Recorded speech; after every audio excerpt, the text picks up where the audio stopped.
Bismillahirrahmanirrahim. Oke, pidato akan saya mulai dalam hitungan 3, 2, 1. Oke, perkenalkan nama saya Fifatur Rahman.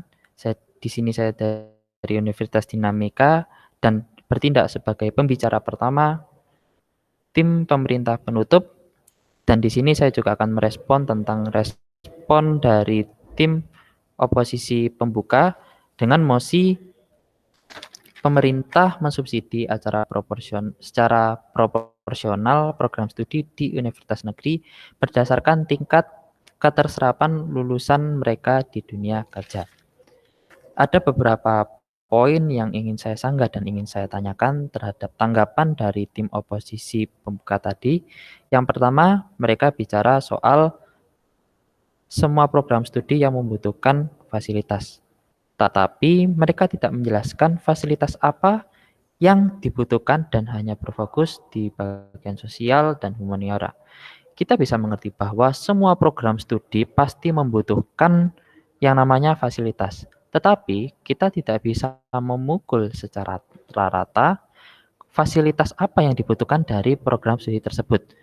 Kita bisa memberikan contoh bahwa program studi sistem informasi memiliki kebutuhan fasilitas yang beda dibandingkan program studi hukum. Ketika program studi sistem informasi membutuhkan fasilitas-fasilitas yang fast moving, bukan fasilitas yang cepat karena mereka harus menuntut dan harus mengikuti perkembangan teknologi dan perkembangan zaman yang cepat berubah. Sedangkan program studi hukum, mereka tetap membutuhkan fasilitas namun tidak seperti sistem informasi yang harus cepat. Mereka membutuhkan fasilitas-fasilitas yang mendukung dalam hal penegakan hukum yang ada berdasarkan undang-undang yang ada juga. Kemudian yang kedua, mereka mengatakan program studi dengan tingkat keterserapan yang rendah di dunia kerja memiliki biaya yang tinggi dan mendapatkan fasilitas yang kurang. Di sini sangat bertolak belakang dengan kenyataan, di mana kenyataan yang ada ini program studi dengan tingkat keterserapan yang tinggi itu justru itu yang memiliki biaya yang tinggi dan sebenarnya masih membutuhkan fasilitas yang banyak sekali, alias fasilitasnya ini masih kurang. Di sini kita bisa lihat bahwa beberapa asumsi yang ada yang diberikan oleh tim oposisi ini tidak sesuai dengan kondisi kenyataan yang ada sekarang. Kemudian yang ketiga tentang seberapa tinggi kebutuhan mereka terhadap perkembangan zaman dibandingkan dengan program studi yang harus cepat menyesuaikan dengan kebutuhan dunia kerja. Mereka tadi mengatakan bahwa semua program studi membutuhkan fasilitas dan fasilitas itu digunakan untuk mengikuti perkembangan zaman. Dan di sini kita bisa melihat bahwa program studi yang harus cepat menyesuaikan dengan kebutuhan dunia kerja ini justru lebih penting dan harus diutamakan ketimbang program studi yang sejatinya tidak tetap membutuhkan fasilitas untuk perkembangan zaman tapi tidak secepat program studi yang sekarang sangat dibutuhkan di dalam dunia kerja. Dan dengan beberapa sanggahan yang tadi sudah saya jelaskan, di sini tim oposisi pembuka telah membuat logika yang keliru dan logika yang salah, di mana mereka menganggap bahwa program studi dengan tingkat keterserapan yang rendah ini mereka tidak akan mendapatkan subsidi dari pemerintah. Hal ini sangat salah dan bertolak belakang, tidak sama dengan pemerintah yang jelas-jelas mengatakan bahwa mereka akan mensubsidi secara proporsional program studi di universitas negeri berdasarkan tingkat ketersediaan lulusan mereka di dunia kerja. Semua program studi pasti akan mendapatkan subsidi. Mereka pasti akan mendapatkan dan pemerintah tidak boleh tidak memberikan subsidi terhadap semua program studi yang ada di Indonesia. Tetapi seperti yang telah dijelaskan tadi bahwa kita tidak bisa memukul rata subsidi tersebut karena kebutuhan dari tiap program studi berbeda. Dan kita juga mengutamakan dari sisi apa yang sedang dibutuhkan di dunia kerja sekarang. Kita bisa melihat bahwa kondisi pandemi ini sangat memberikan pukulan telak terutama bagaimana bangsa Indonesia ini tetap berjalan, bagaimana rakyat tetap bisa bekerja.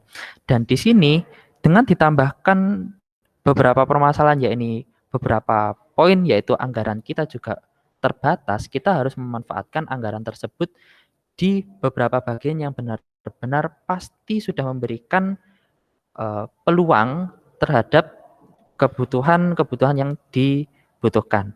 Dan di sini dengan poin anggaran yang terbatas juga kita harus memprioritaskan di hal yang penting dan memprioritaskan di suatu hal atau suatu bagian yang penting, yakni tentang suatu kepastian. Di masa pandemi ini kita juga bisa melihat bahwa ada beberapa program studi atau beberapa pekerjaan yang memang benar-benar dibutuhkan dan ada yang masih memiliki ketidakpastian gitu. Nah, di sini kita sebagai pemerintah itu benar-benar ingin memanfaatkan momentum ini, momentum di mana kita mendapatkan suatu peluang yang pasti di dalam dunia kerja ini. Kemudian dengan penyesuaian lapangan kerja yang tersedia ini, kita juga berusaha agar pemanfaatan ini juga bisa lebih maksimal.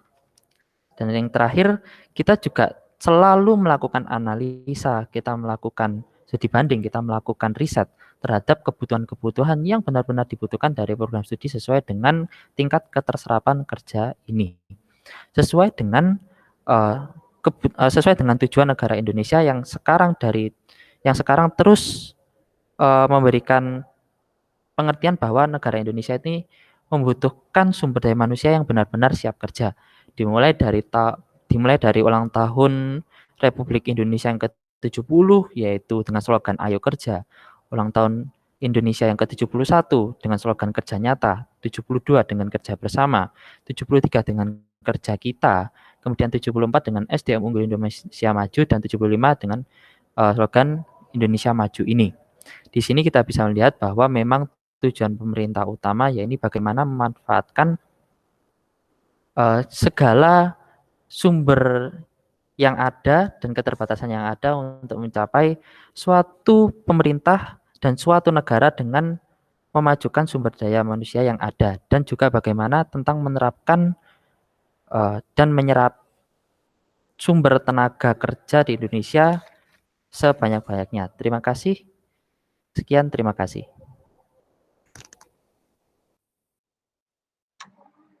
Baik,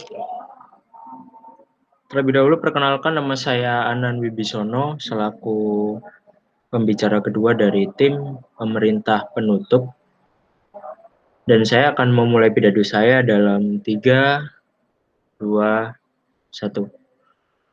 Baik, dari apa yang sudah dipaparkan oleh tim oposisi dan juga dari tim atau pembicara pertama dari tim pemerintah penutup, saya temukan beberapa hal-hal yang bisa dijadikan acuan mengapa pemerintah begitu perlu untuk mensubsidi secara proporsional yang nantinya akan diberikan ke perguruan tinggi negeri dengan mengacu pada keterserapan dunia kerja dari hasil luaran atau hasil lulusan program studi tersebut begitu. Sebelum saya memaparkan argumen saya, tentunya saya perlu untuk meluruskan atau menyanggah dari beberapa hal yang sudah dipaparkan oleh tim oposisi. Yang pertama adalah bagaimana tim oposisi berkata bahwa setiap prodi penting. Tentu, bagi setiap universitas, maka setiap prodi akan penting, entah itu untuk kebutuhan akreditasi maupun apapun itu.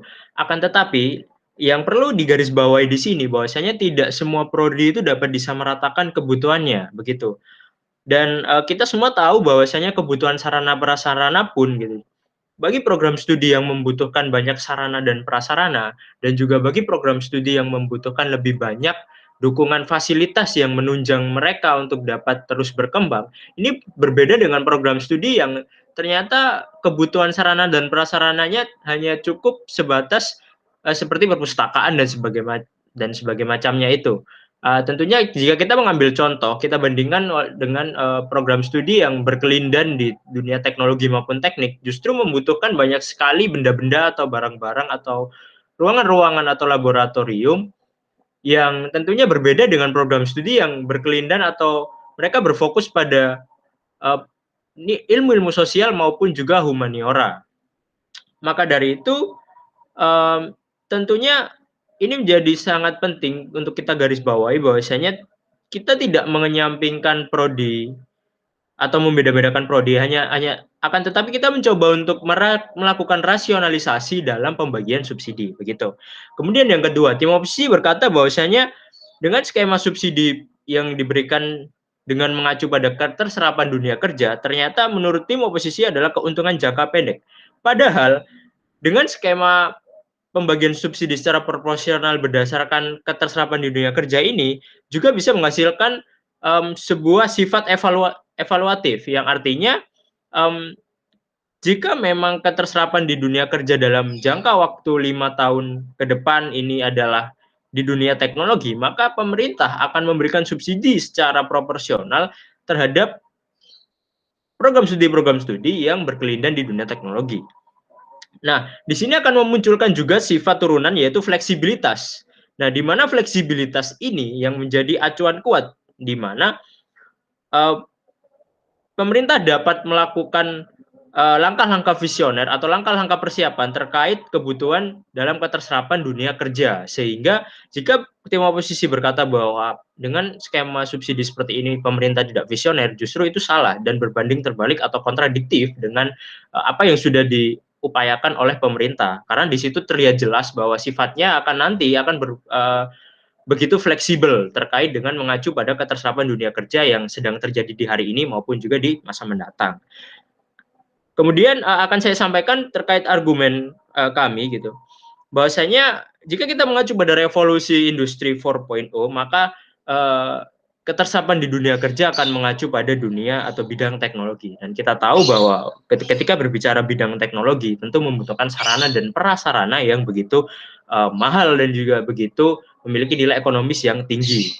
Nah, tentunya untuk mendukung itu dan juga untuk dapat bersaing dengan negara-negara lain, kita perlu fokus terhadap beberapa sektor, ya, utamanya teknologi seperti itu. Dan yang kedua, jika mengacu pada skema atau tujuan pemerintah dalam mewujudkan Indonesia emas di tahun 2045, tentunya bahkan Presiden sendiri pernah mengatakan bahwasanya Presiden butuh untuk terus mengembangkan teknologi iptek atau terus mengembangkan SDM di dunia teknologi untuk dapat membangun Indonesia yang lebih maju di bidang teknologi di tahun 2045. Tentunya ini sebuah langkah visioner. Saya garis bawah lagi bahwa ini adalah salah satu langkah visioner dan yang harus didukung adalah dengan memberikan subsidi yang proporsional kepada program studi yang memang mereka memiliki keterserapan di dunia kerja yang tinggi. Yang jika kita berbicara di era sekarang, tentunya butuh untuk fokus ke dunia kerja yang di bidang teknologi.